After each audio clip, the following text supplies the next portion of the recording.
شو تشوفين اللهجة العراقية أحلى لو اللبنانية؟ عراقية. لا تقولي اثنيناتهم. عراقية. العراقية. اعترف.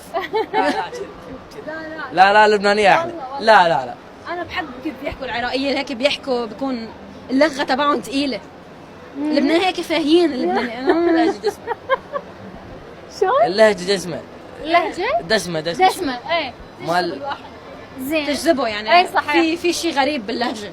احلى من اللبنانية بالنسبة لي. شفتي؟ يعني ابن خالتك هنا هو ساكن عند بالعراق وهذا وقال لبنانية. هو كذا احنا مقابلين. شنو؟ ليش تقول اللبنانية احلى؟ شنو تشوف بها الاحلى من العراقية؟ كل بلد يقول اللهجة مالته احلى. يعني هسه انت بلدك لبنان؟ لا انت قلت اللبنانية احلى. بس لبنان حلوة. لبنان حلوة؟ ايه. زين اعترف؟ ايه وهي الحقيقة لو لا؟ اكيد الحياة. تعي انت على لبنان وبتشوفي بعينك.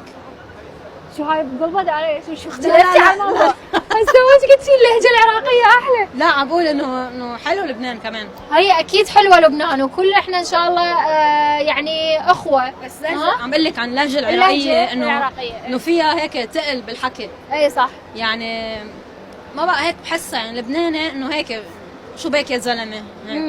هون شبيك شكو شبيك يا معود. شبيك يا معود كافي.